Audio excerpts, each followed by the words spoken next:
Hello aspirants, कैसी तैयारी चल रही है आप सबकी। Welcome to our YouTube channel सरकारी नौकरी नोटिफिकेशंस। एस्पिरेंट्स, आपका अपने यूट्यूब चैनल सरकारी नौकरी नोटिफिकेशंस पर आपका स्वागत है। और एस्पिरेंट्स, आज की एक इम्पोर्टेंट अपडेट है और वो अपडेट क्या है, इस चीज़ को जानने के लिए आप वीडियो के एंड तक बने रहिए।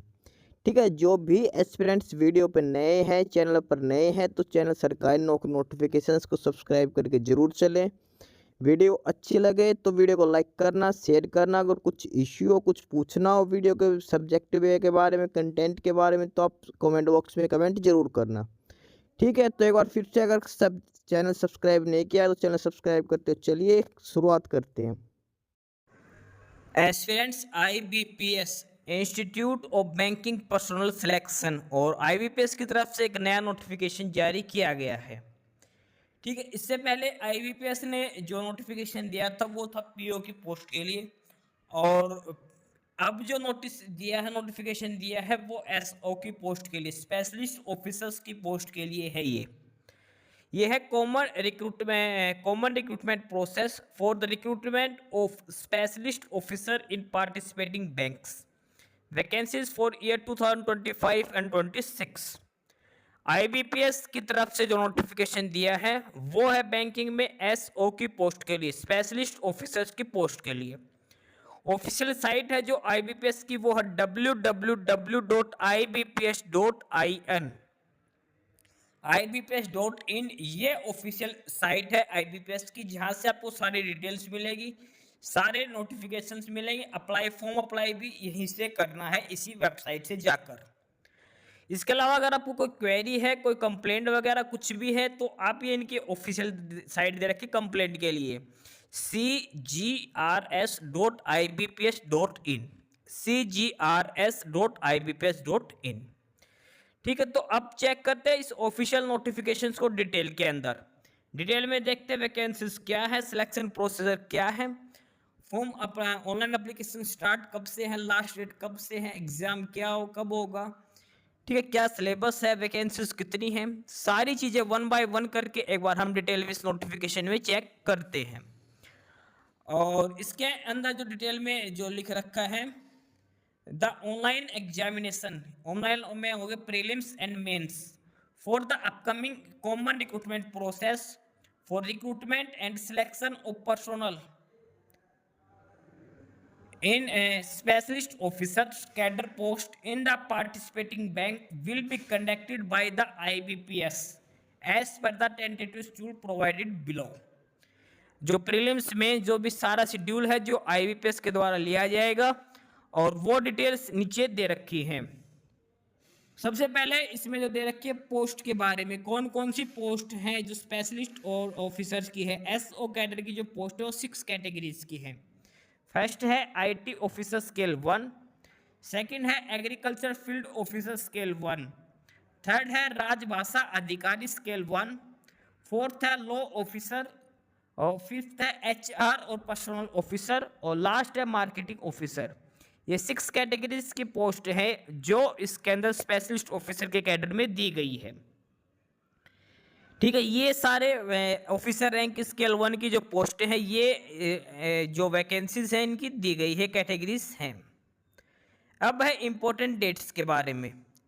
इंपॉर्टेंट डेट्स के अंदर दे रखी है कि online registration including edit modification of applications, यानी कि ऑनलाइन एप्लीकेशन स्टार्ट और लास्ट डेट है वो 1 अगस्त से लेकर 21 अगस्त रहेगी। 1 अगस्त से ऑनलाइन एप्लीकेशन स्टार्ट है, लास्ट डेट रहेगी 21 अगस्त फॉर्म अप्लाई करने के लिए। 1 अगस्त से ऑनलाइन एप्लीकेशन स्टार्ट हो चुके हैं, 21 अगस्त तक आप अप्लाई कर सकते हो। इसके अलावा बात करते हैं payment of application fees, intimation charges, जो एप्लीकेशन फीस जो पे करने हैं या फिर इंटीमेशन चार्जेस जो भी हैं, उसकी जो डेट है वो भी सेम है, 1 अगस्त से लेकर 21 अगस्त तक आप कर सकते हो। यानी कि एप्लीकेशन फीस मैंडेटरी है, ये ध्यान रखना। फॉर्म अप्लाई करने के बाद फीस के बाद ही आपका फॉर्म फाइनल सबमिट होगा। 1 अगस्त से लेकर 21 अगस्त तक आप फॉर्म अप्लाई कर सकते हो। 21 अगस्त तक ही आप अगर कोई एडिट करना हो, फॉर्म में मॉडिफिकेशन करना हो, तो वो भी 21 अगस्त तक आप मॉडिफिकेशन कर सकते हो। अगर कोई इनकरेक्ट डाटा डाल दिया तो उसमें भी करेक्शन कर सकते हो 21 अगस्त तक। इसके बाद दे रखा है download of call letter for online exam prelims. जो प्रीलिम्स एग्जाम के जो एडमिट कार्ड आएंगे वो अक्टूबर में आ जाएंगे, अक्टूबर के लास्ट वीक में प्रीलिम्स के एडमिट कार्ड आ जाएंगे आपके। और जो प्रीलिम्स एग्जाम जो कंडक्ट करवाया जाएगा वो नवंबर के फर्स्ट वीक या मिड नवंबर में प्रीलिम्स एग्जाम कंडक्ट करवाया जाएगा। ठीक है, ये है प्रीलिम्स एग्जाम का। अक्टूबर में एडमिट कार्ड आएंगे, नवंबर में प्रीलिम्स एग्जाम कंडक्ट करवाया जाएगा। रिजल्ट जो आएगा प्रीलिम्स का वो नवंबर और दिसंबर तक, के फर्स्ट वीक तक या नवंबर एंड तक आपका प्रीलिम्स का एग्जाम रिजल्ट आ जाएगा। ठीक है, प्रीलिम्स के बाद होगा मेंस। मेंस के जो एडमिट कार्ड आएंगे वो दिसंबर में आएंगे। मेंस जो एग्जाम होगा वो भी दिसंबर के अंदर कंडक्ट करवाया जाएगा। मेंस के एडमिट कार्ड और मेंस जो एग्जाम होगा दोनों दिसंबर के अंदर करवाए जाएंगे। इसके अलावा जो रिजल्ट डिक्लेयर किया जाएगा मेंस एग्जाम का, वो जनवरी और फरवरी के अंदर मेंस एग्जाम रिजल्ट डिक्लेयर किया जाएगा। ठीक है, यानी कि दिसंबर एंड में मेंस एग्जाम होगा और जनवरी और फरवरी तक आपका मेंस एग्जाम का रिजल्ट डिक्लेयर किया जाएगा। उसके बाद आपका इंटरव्यू कंडक्ट किया जाएगा। इंटरव्यू होगा फरवरी और मार्च के अंदर, और जो प्रोविजनल अलॉटमेंट होगी वो अप्रैल 2025 तक आपको प्रोविजनल अलॉटमेंट दे दी जाएगी। ठीक है, ये पूरा शेड्यूल है। प्रीलिम्स जो फॉर्म अप्लाई करोगे स्टार्ट में वो 1 अगस्त से 21 अगस्त तक करोगे। प्रीलिम्स के एडमिट कार्ड आएंगे अक्टूबर के अंदर। प्रीलिम्स एग्जाम होगा नवंबर के अंदर। रिजल्ट आएगा नवंबर एंड या दिसंबर के फर्स्ट वीक में। मेंस के एडमिट कार्ड आएंगे दिसंबर में। मेंस होगा दिसंबर के लास्ट वीक में। रिजल्ट आएगा जनवरी और फरवरी में। इंटरव्यू होगा फरवरी और मार्च के अंदर। अलॉटमेंट होगी अप्रैल 2025 के अंदर। ये सारा है डिटेल। इसमें जो इम्पोर्टेंट डेट्स हैं, कब कौन सी डेट को क्या क्या प्रोसीजर कब किए जाएंगे, कौन से मंथ में होंगे। ठीक है, ये सारे डिटेल्स इसके अंदर बता रखी हैं। अब आगे फर्दर इस ऑफिशियल नोटिस को हम और डिटेल से अंदर चेक कर सकते हैं इसके अंदर, और इसमें देखते हैं क्या क्या इसमें बताया गया है। सबसे पहले इसमें जो एसओ की पोस्ट है उसके लिए बताया गया कि जो एग्जाम होगा वो 2 टायर एग्जाम लिया जाएगा, प्रीलिम्स और मेंस। जो कैंडिडेट्स प्रीलिम्स एग्जाम क्वालिफाई करेंगे वो मेंस एग्जाम के लिए शॉर्टलिस्ट किए जाएंगे, और जो कैंडिडेट्स मेंस एग्जाम शॉर्टलिस्ट करेंगे वो जो है वो इंटरव्यू के लिए शॉर्टलिस्ट इंटरव्यू में बैठेंगे। इंटरव्यू में यानी कि पहले प्रीलिम्स एग्जाम क्वालिफाई करना है तो फिर मेंस के लिए आप शॉर्टलिस्ट हो जाओगे। जैसे आप मेंस क्वालिफाई करोगे तो आप इंटरव्यू के लिए बुलाए जाओगे। आपका इंटरव्यू कंडक्ट करवाया जाएगा। जो बैंक्स, जो पार्टिसिपेटिंग बैंक्स हैं वो सारे बैंक्स आपका इंटरव्यू लेंगे।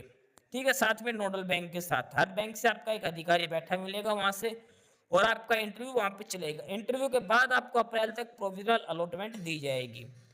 मेंस का जो स्कोर कार्ड है वो आपको इंटरव्यू के बाद में आपका स्कोर कार्ड बताया जाएगा कि मेंस में नंबर कितने आए हैं आप। और फर्दर अब इसके अंदर आगे हम चेक करते हैं पार्टिसिपेटिंग बैंक्स के बारे में। कौन कौन से बैंक है जो इस पार्टिसिपेटिंग बैंक्स हैं, और वो है टोटल ये 11 banks. Bank of Baroda, bank of India, bank of Maharashtra, Canara bank, central bank of India, Indian bank, Indian overseas bank, Punjab national bank, Punjab and Sindh bank, UCO bank and union bank of India. ये total 11 banks हैं जो participating banks हैं, यानी कि आपको जो service होगी, जो आपको ज्वाइनिंग मिलेगी, ये जो 11 बैंक्स हैं इनमें से ही किसी एक बैंक में आपको ज्वाइनिंग दी जाएगी। ये ही 11 बैंक्स है जो वैकेंसीज दी है जिन्होंने। ठीक है, स्पेशलिस्ट ऑफिसर कैडर की वैकेंसीज हैं। और अब बात करते हैं इसमें एलिजिबिलिटी क्राइटेरिया। एलिजिबिलिटी क्राइटेरिया में है एज लिमिट के बारे में। एज लिमिट 1 अगस्त 2024 के हिसाब से मिनिमम 20 और मैक्सिमम 30 ईयर्स होनी चाहिए। 1 अगस्त 2024 तक कम से कम 20 साल, अधिकतम 30 साल आपकी एज हो सकती है। यानी कि आपकी डेट ऑफ बर्थ 2 अगस्त 1994 से लेकर 1 अगस्त 2004 के बीच में होनी चाहिए। डेट ऑफ बर्थ है 2 अगस्त से लेकर 1994 से लेकर 1 अगस्त 2004 के बीच में होनी चाहिए। फर्दर एज रिलैक्सेशन अलग अलग कैटेगरीज के हिसाब से भी है। SC/ST के लिए 5 साल का, 5 ईयर्स, OBC के लिए 3 ईयर्स। फर्दर अलग से ये एज रिलैक्सेशन क्राइटेरिया दे रखा है सभी कैटेगरीज के लिए। मिनिमम एज रिलैक्सेशन कुछ भी नहीं है, मिनिमम 20 ईयर्स होने चाहिए, मैक्सिमम एज में रिलैक्सेशन दिया जाता है। मिनिमम तो 20 है, वो फिक्स रहेगी सभी के लिए।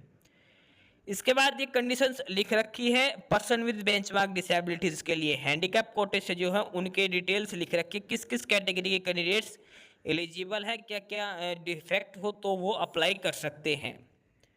ठीक है, ये सभी PWBD वाले कैंडिडेट्स हैं, उनकी डिटेल्स लिख रखी है। और उसके बाद जो गाइडलाइंस दे रखी है उनकी PWBD वालों की। फर्दर इसमें जो डिटेल्स हैं वो है EWS कैटेगरीज की भी। EWS कैटेगरीज के लिए भी इसमें सारी इन्फॉर्मेशन लिख रखी है, क्या क्या आपके पास क्वालिफिकेशंस होनी चाहिए EWS के लिए। अब बात करते हैं एजुकेशन क्वालिफिकेशन। एजुकेशन क्वालिफिकेशन में सबसे मैंडेटरी जो चीज़ है और वो ये है कि जो 21 अगस्त जो फॉर्म अप्लाई करने की लास्ट डेट है 21 अगस्त, उससे पहले आपके पास एजुकेशन क्वालिफिकेशन कंप्लीट होनी चाहिए। जो मांग रखी है वो जो कट ऑफ डेट है एजुकेशन क्वालिफिकेशन की वो है 21 अगस्त, 21 अगस्त तक आपके पास कंप्लीट होनी चाहिए। अब अलग अलग पोस्ट के लिए अलग अलग जो डिटेल है वो दे रखी है। सबसे पहले है IT officer, post code number 1 IT officer. Age limit same है, मिनिमम 20 मैक्सिमम 30। एसेंशियल क्वालिफिकेशंस की बात करें 4 years engineering degree in computer science, computer applications, IT, electronics and communication. ये जो क्वालिफिकेशंस हैं इनमें से किसी भी एक स्ट्रीम में आपका BE या BTech होना चाहिए। ठीक है, ये इंजीनियरिंग की स्ट्रीम्स दे रखी है, इसमें आपके पास बैचलर डिग्री होनी चाहिए 4 इयर्स वाली, BTech या फिर BE, या फिर आपके पास मास्टर डिग्री है BTech या फिर MTech भी हो सकता है, तो भी आप अप्लाई कर सकते हो। ठीक है, या फिर अगर आपने सिंपल ग्रेजुएशन कर रखी है, जो candidate simple graduate pass out है तो उनके पास एक DOE ACC B लेवल का ये डिप्लोमा होना चाहिए। ये डिप्लोमा है अगर सिंपल ग्रेजुएट पास, तो भी आप IT ऑफिसर की पोस्ट के लिए अप्लाई कर सकते हैं। ठीक है, ये इसमें कंडीशंस दे रखी हैं IT ऑफिसर की मिनिमम क्वालिफिकेशंस के अंदर। सिंपल अगर BE BTech वाले हैं तो भी अप्लाई कर सकते हो, मास्टर डिग्री वाले भी, या फिर ग्रेजुएशन है तो आपके पास DOE ACC B लेवल का डिप्लोमा होना चाहिए। नेक्स्ट है पोस्ट कोड नंबर 2 और ये है agriculture field officer. Agriculture field officer के लिए बात करें 4 ईयर डिग्री, 4 ईयर यानी कि BE BTech in agriculture, horticulture, animal husbandry, veterinary science, dairy science, fishery science, pisciculture, agriculture marketing and cooperative, cooperation and banking, agro forestry, agriculture biotechnology या biotechnology, food science, agriculture business management, food technology. इसमें से आपके पास ये जो subject they रखे हैं इनमें से किसी भी एक स्ट्रीम के अंदर आपके पास 4 ईयर डिग्री या ग्रेजुएशन होनी चाहिए। ठीक है, ये जो लिस्ट दे रखी है इनमें से किसी भी एक स्ट्रीम से आपके पास ग्रेजुएशन होनी चाहिए।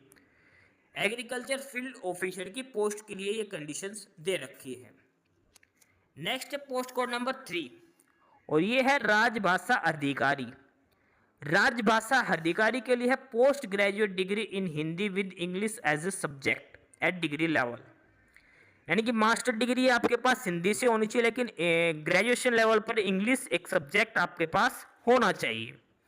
या फिर आपके पास मास्टर डिग्री हो सकती है संस्कृत में with English and Hindi as subject at the degree level. Masters degree अगर आपके पास हिंदी से है तो इंग्लिश ग्रेजुएशन लेवल में एक सब्जेक्ट होना चाहिए। अगर आपके पास मास्टर डिग्री संस्कृत से है तो हिंदी एंड इंग्लिश दोनों ही ग्रेजुएशन लेवल में सब्जेक्ट्स आपके पास होने चाहिए। ठीक है, ये है राजभाषा अधिकारी के लिए। उसके बाद है नंबर 4 पे लॉ ऑफिसर। लॉ ऑफिसर की पोस्ट के लिए क्वालिफिकेशन है a bachelor degree in law, यानी कि LLB होना चाहिए and enrolled as advocate with bar council. LLB simple आपके पास आउट होने चाहिए, LLB होने चाहिए लॉ ऑफिसर की पोस्ट के लिए। उसके बाद नंबर 5 पे है HR पर्सनल ऑफिसर। HR या फिर पर्सनल ऑफिसर, इसमें है simple graduate and 2 years full time post graduate degree और 2 year full time post graduate diploma in personal management, industrial relation, HR, HRD, social work, labour law. Simple graduation के अलावा ये जो नीचे सब्जेक्ट दे रखे इनमें से आपके पास मास्टर डिग्री होनी चाहिए। ठीक है, ये आपके पास होनी चाहिए। उसका लास्ट है और नंबर 6 पे है मार्केटिंग ऑफिसर। मार्केटिंग ऑफिसर के लिए simple graduate and 2 years full time MMS marketing, या फिर 2 times full time MBA marketing, या फिर 2 years full time PGD BA, PGD BM, PG PM, PG DM, ये आपके पास स्पेशलाइजेशन इन मार्केटिंग होना चाहिए। तो ये है 6 कैटेगरीज की सभी vacancies details, minimum education qualification सभी पोस्ट के लिए। ठीक है, IT officer, agriculture field officer, राजभाषा अधिकारी, law officer, HR personal officer और मार्केटिंग ऑफिसर, सभी के लिए मिनिमम एजुकेशन क्वालिफिकेशंस कंडीशंस दिखा रखी, क्या क्या क्वालिफिकेशन आपके पास होनी चाहिए। जो कट ऑफ डेट है वो आपकी 21 अगस्त यानी कि 21 अगस्त तक आपके फाइनल सेम फाइनल ईयर का रिजल्ट आ जाना चाहिए 21 अगस्त से पहले तक, ताकि आप फॉर्म अप्लाई करो तो उसमें परसेंटेज और मार्क्स आपको शो करने हैं कि ग्रेजुएशन या मास्टर डिग्री में कितने मार्क्स थे, तो आप शो कर पाओ। इसके अलावा जो डॉक्यूमेंट्स है वो आपको जो इंटरव्यू के टाइम तक आपके पास सारे डॉक्यूमेंट्स होने चाहिए। उन पे जो रिजल्ट की डेट है वो मेंशन होनी चाहिए कि 21 अगस्त से पहले तक आपका रिजल्ट आ चुका था। ठीक है, ये उन कैंडिडेट्स के लिए इंफॉर्मेशन जो फाइनल सेम में है। ठीक है, बाकी सारे कैंडिडेट्स वो ही अप्लाई कर सकते हैं जिनका रिजल्ट आ चुका है 21 अगस्त से पहले। बात करते हैं application fees and intimation charges. तो इंटीमेशन चार्जेस की बात करें 175 रुपीज़ है for SC ST person with benchmark disabilities के लिए। SC ST और हैंडीकैप कोटा वाले जो भी है उनके लिए 175 रुपीज़ एप्लीकेशन फीस रहेगी। इसके अलावा जो बच गए सभी के लिए 850 रुपीज़ रहेगी। जनरल, OBC, EWS कैटेगरी और एक्स सर्विसमैन, इन सभी के लिए 850 रुपीज़ एप्लीकेशन फीस रहेगी। ठीक है, ये एप्लीकेशन फीस का प्रोविजन है, ऑनलाइन मोड में आपको फीस पे करनी है। अब बात करते हैं exam structure of exam, exam pattern के बारे में बात करते हैं। प्रीलिम्स में क्या आएगा, मेंस में क्या पूछा जाएगा। स्ट्रक्चर ऑफ एग्जाम में सबसे पहले दे रखा प्रीलिम्स के लिए। ठीक है, प्रीलिम्स एग्जाम की हम बात कर लेते हैं। टोटल 6 कैटेगरीज की है। तो सबसे पहले इसमें दे रखा है कि for the post of law officer and राजभाषा अधिकारी। लॉ ऑफिसर और राजभाषा अधिकारी के लिए जो प्रीलिम्स का पैटर्न वो सेम रहेगा। उसमें क्या पूछा जाएगा, इंग्लिश, रीजनिंग और general awareness with special reference of banking industry. 3 subjects आएंगे लॉ ऑफिसर और राजभाषा अधिकारी में। इंग्लिश लैंग्वेज के 50 क्वेश्चन 25 मार्क्स, रीजनिंग के 50 question 50 marks, general awareness with special reference of banking industry 50 question 50 marks. Total 150 questions आपसे पूछे जाएंगे। 125 मार्क्स का आपका प्रीलिम्स होगा लॉ ऑफिसर और राजभाषा अधिकारी के लिए, और टोटल 2 आवर्स का आपको टाइम दिया जाएगा। ध्यान रखना सेक्शनल टाइम इसके अंदर दिया जाएगा, हर सेक्शन के लिए 40 मिनट्स दी जाएंगी। 40 मिनट्स आपको इंग्लिश क्वेश्चन अटेम्प्ट करने के लिए, 40 मिनट्स आपको रीजनिंग के लिए और 40 मिनट्स जनरल अवेयरनेस के लिए आपको दी जाएंगे। टोटल 120 मिनट्स आपको टाइम अलॉट किया जाएगा। सेक्शनल कट ऑफ अलग से जाएगी, अलग अलग इसमें सब्जेक्ट में पास होना, और ओवरऑल कट ऑफ अलग से जाएगी। ये था लॉ ऑफिसर और राजभाषा अधिकारी के लिए। इसके बाद एक एग्जाम पैटर्न है IT officer, agriculture field officer, HR personal officer और मार्केटिंग ऑफिसर, जो रिमेनिंग 4 कैटेगरी रहेगी उनके लिए। उनमें जो एग्जाम पैटर्न है उसमें आपसे 3 सब्जेक्ट है, इंग्लिश सेम है, रीजनिंग सेम है। वहाँ पे जीके थी और यहाँ पे है क्वांटिटेटिव एप्टीट्यूड। ठीक है, 50 क्वेश्चन इंग्लिश लैंग्वेज के 25 मार्क्स के, 50 क्वेश्चन रीजनिंग के 50 मार्क्स के, 50 क्वेश्चन क्वांटिटेटिव एप्टीट्यूड 50 मार्क्स के। प्रीलिम्स 150 क्वेश्चंस पूछे जाएंगे, 120 मार्क्स का प्रीलिम्स रहेगा। सेम 2 आवर्स का आपको टाइम दिया जाएगा, और हर सेक्शन के लिए इंडिविजुअल 40 मिनट्स का आपको टाइम दिया जाएगा। टाइम अलॉटमेंट सेम है, तीनों सेक्शन के लिए 40 मिनट्स दी जाएंगी अलग अलग। हर टेस्ट क्वालिफाई करना है। तीनों जो टेस्ट है, इंग्लिश में भी कट ऑफ अलग लगेगी, रीजनिंग की अलग, क्वांटिटेटिव एप्टीट्यूड की अलग, तीनों की अलग cut off plus overall 125 marks की कट ऑफ अलग से लगेगी। तो आपको सारी कट ऑफ क्लियर करनी है मेंस एग्जाम में बैठने के लिए। प्रीलिम्स जो क्वालिफाई करेगा वो मेंस एग्जाम में बैठेगा। अब बात करते हैं मेंस एग्जाम की। मेंस एग्जाम है for law officer, IT officer, agriculture field officer, HR personal officer and marketing officer. ये जो 5 पोस्ट हैं, इनका जो मेंस होगा वो होगा प्रोफेशनल नॉलेज, जो सब्जेक्ट नॉलेज है। लॉ ऑफिसर के लिए लॉ से रिलेटेड पूछेंगे, आईटी ऑफिसर से आईटी के रिगार्डिंग पूछेंगे, एग्रीकल्चर फील्ड ऑफिसर से एग्रीकल्चर फील्ड से पूछेंगे, एचआर से एचआर के रिलेटेड जो सब्जेक्ट है उनके रिगार्डिंग आपसे पूछे जाएंगे। 60 क्वेश्चंस पूछेंगे, 60 मार्क्स का आपका पेपर होगा, 45 मिनट्स आपको दी जाएंगी। ठीक है, 60 क्वेश्चन पूछे जाएंगे, 60 नंबर का आपका पेपर होगा, 45 मिनट में आपको अटेम्प्ट करना है। सब्जेक्ट से रिलेटेड आपसे पूछा जाएगा, जिस पोस्ट के लिए आप अप्लाई कर रहे हो उसी से रिलेटेड आपसे पूछा जाएगा। इसके अलावा जो राजभाषा अधिकारी है उसमें 2 पेपर होंगे प्रोफेशनल नॉलेज के लिए, हिंदी या फिर संस्कृत लैंग्वेज के लिए। ऑब्जेक्टिव और डिस्क्रिप्टिव दोनों मोड में होंगे। ऑब्जेक्टिव के 45 क्वेश्चंस पूछे जाएंगे और डिस्क्रिप्टिव के 2 क्वेश्चंस आएंगे। ओवरऑल 60 मार्क्स का आपका पेपर होगा राजभाषा अधिकारी के लिए। 30 मिनट्स एमसीक्यू के लिए, 30 मिनट्स डिस्क्रिप्टिव टेस्ट के लिए आपको दी जाएंगी। ठीक है, ये इसके अंदर डिटेल्स दे रखी है मेंस एग्जाम की। ठीक है, ऊपर प्रीलिम्स एग्जाम की डिटेल्स दे रखी है। 125 मार्क्स का प्रीलिम्स होगा और मेंस होगा वो 60 मार्क्स का रहेगा। ठीक है, फाइनल जो सिलेक्शन होगा वो मेंस के बेसिस पर ही लिया जाएगा। एडमिट कार्ड वगैरह आपको लेके आना जरूरी है। एडमिट कार्ड के साथ आपको एक आईडी कार्ड ओरिजिनल में लेके आना जरूरी है। बात करते हैं नेगेटिव मार्किंग की। नेगेटिव मार्किंग 1/4 नेगेटिव मार्किंग का प्रोविजन रहेगा। जो एमसीक्यू बेस्ड जो क्वेश्चन है प्रीलिम्स और मेंस, रॉन्ग आंसर करने पर 1/4 नेगेटिव मार्किंग दी जाएगी। ठीक है, कट ऑफ स्कोर है वो ऑनलाइन मेंस एग्जाम के बेसिस पर ही आपको क्वालिफाई करना है, सारी डिटेल्स वहीं पे आएगी।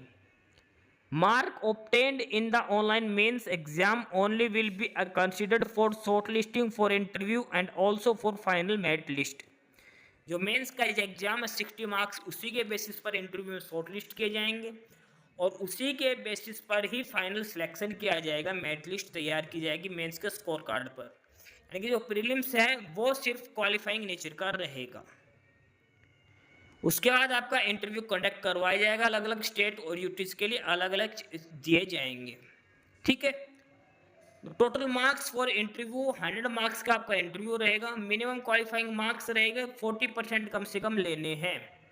बाकी SC ST OBC के लिए 35 मार्क्स आपको लेने हैं। ठीक है, तो इसमें से 80% मेंस का स्कोर कार्ड और 20% इंटरव्यू के स्कोर कार्ड को आपको काउंट करके आपकी फाइनल लिस्ट लगाई जाएगी। ठीक है, ये इसमें सिलेक्शन प्रोसीजर डिटेल्स दिखा रखी हैं। उसके अलावा लास्ट में जो आपको डॉक्यूमेंट्स लेके जाने हैं उनकी कॉपी भी लेके जानी है। Interview call letter, application form का प्रिंट आउट, ये ध्यान रखना। फॉर्म अप्लाई करो तो एप्लीकेशन फॉर्म प्लस जो फीस रिसिप्ट है उसका प्रिंट आउट लेके सेव कर लेना, PDF भी सेव कर लेना और उसका प्रिंट आउट भी निकाल के रख लेना, क्योंकि वो लास्ट में इंटरव्यू का तो इसमें जो बता रखा है ये ध्यान रखना। Valid system generated print out of the application from registered, जो आपने रजिस्ट्रेशन किया वो याद करके सेव कर लेना है। इंटरव्यू के टाइम पर वो एप्लीकेशन का प्रिंट आउट और फीस रिसीट का प्रिंट आउट जरूर पूछते हैं और ये जैसे ही लास्ट डेट ओवर होती है तो उसके बाद ये हटा दिए जाते हैं साइट से, इसलिए पहले ही डाउनलोड करके रख लेना। ठीक है, बाकी जो भी डॉक्यूमेंट्स आपके सारे डॉक्यूमेंट्स होने चाहिए कट ऑफ डेट के हिसाब से देख लेना, सारे अपडेटेड। ठीक है, EWS OBC कैटेगरी वाइज जो सर्टिफिकेट्स हैं वो सारे कुछ बहुत मैंडेटरी हैं और इसके अंदर ये बेसिक डिटेल्स आगे सारी लिख रखी है जो आपको फॉर्म अप्लाई करते टाइम ध्यान में रखना है। प्रोविजनल अलॉटमेंट्स कैसे हैं, फॉर्म अप्लाई कैसे करना है, ठीक है, कोई डॉक्यूमेंट्स कौन कौन से चाहिए, क्या क्या कंडीशंस है, सारी चीज़ें इसके अंदर 1 बाय 1 करके डिटेल में लिख रखी है। ये कैसे अप्लाई करने सारी डिटेल्स लिख रखी है, हाउ टू अप्लाई, कौन कौन से डॉक्यूमेंट्स अपलोड करने हैं और इसमें सिग्नेचर का ध्यान रखना, सिग्नेचर कुछ कैंडिडेट्स हैं जो कैपिटल लेटर्स में लिख देते हैं, वो गलत हैं। आपको रनिंग हैंड में स्मॉल लेटर्स में आपको सिग्नेचर करने हैं, रनिंग हैंड राइटिंग में आपको सिग्नेचर करने होते हैं, ठीक है। ये ध्यान रख के चलना है इसके अंदर। बाकी बेसिक डिटेल्स दे रखी है जो आपको फॉर्म अप्लाई करते टाइम ध्यान रखनी है। इसके बाद इसमें जो मेन चीज़ है हम डायरेक्ट वहीं पे आते हैं, और वो जो मेन चीज़ है वो है वैकेंसीज के बारे में। वैकेंसीज कितनी है ओवरऑल, ये टोटल 11 बैंक्स दे रखे हैं, और ओवरऑल जो वैकेंसीज हैं वो है 346। स्पेशलिस्ट ऑफिसर की 346 वैकेंसीज हैं, लेकिन ये वैकेंसीज आगे बढ़ेगी। क्यों? क्योंकि जैसे ये देखिए यूको बैंक है एनआर, अभी तक इन्होंने वैकेंसीज नहीं भेजी है यूको बैंक ने। इसके अलावा पंजाब एंड सिंध बैंक ने भी अभी वैकेंसीज नहीं भेजी है, सेंट्रल बैंक ऑफ इंडिया ने भी नहीं भेजी है, इंडियन बैंक ने भी अभी वैकेंसीज नहीं भेजी है। इसके अलावा बैंक ऑफ बड़ौदा और बैंक ऑफ महाराष्ट्र, इन्होंने भी अभी रिक्वेजिशन नहीं भेजी है, अपनी वैकेंसीज नहीं भेजी हैं। तो ये कुछ 6-7 बैंक, 6 ऐसे बैंक हैं जिन 11 में से 11 में से 6 बैंक ऐसे हैं जिन्होंने अपनी वैकेंसी डिटेल नहीं भेज दी है। अगर ये कुछ भेजते भी हैं तो भी नियर अबाउट 400 मिनिमम वैकेंसीज हो जाएंगी यहाँ पर बढ़कर, ठीक है। 346 है जो आगे इंक्रीज होने के 99% चांसेस हैं। उसके अलावा ये कैटेगरी वाइज वैकेंसी डिस्ट्रीब्यूशन भी कर रखा है, और जिस कैटेगरी के लिए, जैसे सपोज करो जैसे बैंक ऑफ बड़ौदा ने कोई वैकेंसीज नहीं भेजी, बैंक ऑफ इंडिया में 0 है, बैंक ऑफ महाराष्ट्र में कोई वैकेंसीज नहीं भेजी है, कैनरा बैंक में 0 वैकेंसीज हैं, सेंट्रल बैंक और इंडियन बैंक की तरफ से भी कोई वैकेंसीज अभी नहीं आई है। इसके अलावा इंडियन बैंक्स में 0 वैकेंसीज हैं, पंजाब एंड सिंध बैंक ने भी कोई वैकेंसीज नहीं भेजी है। स्टार्ट के 8 बैंक्स में कोई वैकेंसीज नहीं है। इसके बाद जो वैकेंसीज दे रखी है, जैसे पंजाब एंड सिंध बैंक में 127 है, तो इसमें से 46 है वो एससी कैटेगरी के लिए है, 23 है वो एसटी के लिए है, 80 उसके बाद 83 है वो ओबीसी के लिए है, 31 है वो ईडब्ल्यूएस के लिए है, 127 है वो जनरल के लिए है। ओवरऑल 310 वैकेंसीज हैं पंजाब एंड सिंध बैंक में। सेम यूको बैंक में 36 वैकेंसीज हैं, 15 general, 3 EWS, 9 OBC, 3 ST, 3 SC, 6 एक्सी कैटेगरी। तो ये है 346 सिर्फ 2 ही बैंकों की, बाकी अभी वैकेंसी बाद में भेजेंगे। अभी जो वैकेंसीज हैं इनका अलग अलग पोस्ट के हिसाब से डिवाइड कर रखा है। जैसे सबसे पहले है एचआर और पर्सनल ऑफिसर। एचआर और पर्सनल ऑफिसर की अलग अलग वैकेंसीज दिखा रखी है। बैंक ऑफ इंडिया में टोटल 10 वैकेंसीज हैं, और पंजाब नेशनल बैंक में 15 वैकेंसीज हैं ये, ठीक है। कैटेगरी वाइज इनका डिस्ट्रीब्यूशन कर रखा है। पर्सनल ऑफिसर की जो पोस्ट हैं उसके बाद इसमें दे रखा है आईटी ऑफिसर। आईटी ऑफिसर की जो वो पोस्टें हैं तो वो सिर्फ 2 ही बैंक के दे रखे, Indian overseas bank, total 20 vacancies हैं। पंजाब नेशनल बैंक 150 वैकेंसीज हैं आईटी ऑफिसर्स के लिए, और एक कैटेगरी वाइज उनका डिस्ट्रीब्यूशन कर रखा है, वो आपको चेक कर लेना है किस कैटेगरी के लिए कितनी वैकेंसीज दे रखी है। लॉ ऑफिसर की बात करते हैं। लॉ ऑफिसर की टोटल पोस्ट है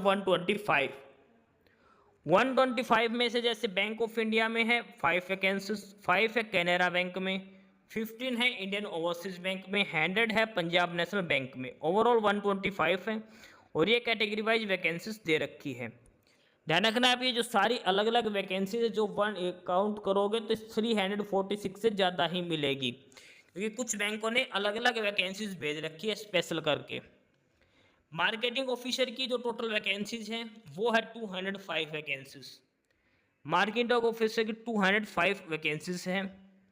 इसके अलावा ये हैं राजभाषा अधिकारी, इसकी है 25 वैकेंसीज, ठीक है। ये सारी वैकेंसीज दे रखी हैं, और ये एक एक करके सारी डिटेल्स दे रखी हैं। तो जो हमने जो पहली देखी थी 345 वो हमने गलत देख ली, वो एग्रीकल्चर फील्ड ऑफिसर की वैकेंसीज हैं। एग्रीकल्चर फील्ड ऑफिसर की ये वैकेंसीज है 346, टोटल वैकेंसीज नहीं है, ये 346 है एग्रीकल्चर फील्ड ऑफिसर की। ओवरऑल वैकेंसीज तो बहुत ज़्यादा हो गई, 346 प्लस 25 प्लस 170 और प्लस 125, उसके अलावा 205 और उसके अलावा है 25। ये सारी वैकेंसीज मिला के नियर अबाउट 1000 के अप्रोक्सीमेट ये वैकेंसीज बनती है सारी स्पेशलिस्ट ऑफिसर की।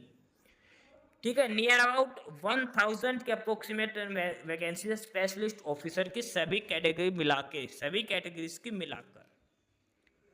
उसके बाद ये है examination centres. Examination centre state और यूटीज के सभी के दे रखे हैं।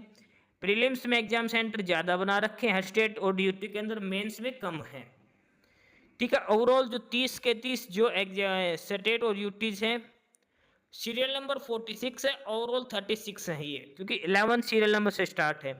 36 के 36 स्टेट प्लस यूटी सारे मिलाकर सभी में प्रीलिम्स और मेंस के एग्जाम सेंटर बनाए गए। तो जिस भी स्टेट से आप अप्लाई करना चाहो अप्लाई कर सकते हो, वहाँ पे आपको एग्जाम देना होगा प्रीलिम्स और मेंस का। उसके अलावा बेसिक डिटेल्स आपको देनी है, जो फॉर्म अप्लाई करते टाइम ध्यान रखना कैसे आपको अप्लाई करना है। ये हैंड रिटन डिक्लेरेशन है जो आपको लिख के पेन से अपलोड करनी है। आई आपका नाम, hereby declare that all the information submitted by me in the application form is correct, true and valid. I will present the supporting documents as and when required. तो aspirants ये था detail notice IBPS की तरफ से specialist officer की post के लिए, SO की वैकेंसीज के लिए 1000 के अप्रोक्सीमेशन ये वैकेंसीज हैं। क्वालिफिकेशंस अलग अलग कैटेगरी की मांग रही, टोटल 6 कैटेगरीज की वैकेंसीज हैं। ऑनलाइन एप्लीकेशन फॉर्म की बात करें वो 1 अगस्त से स्टार्ट है, लास्ट डेट है 21 अगस्त। 1 अगस्त से लेकर 21 अगस्त तक आप अप्लाई कर सकते हो। एज लिमिट है वो 20 से लेकर 30 साल की एज लिमिट दे रखी है। प्रीलिम्स नवंबर में होगा, मेंस दिसंबर में होगा, इंटरव्यू फरवरी मार्च में होगा। सारा शेड्यूल इन्होंने दे रखा है। तो जो भी कैंडिडेट अप्लाई करना चाहते हो 21 अगस्त से पहले अप्लाई कर सकते हो। ये 6 कैटेगरीज की वैकेंसी है, IT officer, agriculture field officer, राजभाषा अधिकारी, law officer, HR personal management और मार्केटिंग ऑफिसर। तो जो भी कैंडिडेट अप्लाई करना चाहते हैं 6 कैटेगरीज की वैकेंसी जो अप्लाई कर सकते हो, ऑफिशियल साइट ibps.in पर जाके अप्लाई करना है। तो ये था डिटेल नोटिस आईबीपीएस की तरफ से। बाकी नई अपडेट, नई इन्फॉर्मेशन के लिए आप हमारे यूट्यूब चैनल सरकारी नौकरी नोटिफिकेशन सब्सक्राइब जरूर करिए। और अगर कुछ इश्यू है, कुछ पूछना हो तो आप कमेंट बॉक्स में कमेंट करके, आपको जो भी इश्यू है किसी भी चीज़ के रिगार्डिंग, आप कमेंट बॉक्स में कमेंट करके पूछ सकते हैं। ठीक है, चैनल को सब्सक्राइब जरूर करें, वीडियो को लाइक करें, शेयर करिए, जुड़े रहिए हमारे साथ। मिलते रहेंगे नई अपडेट्स के साथ, तब तक के लिए बाय।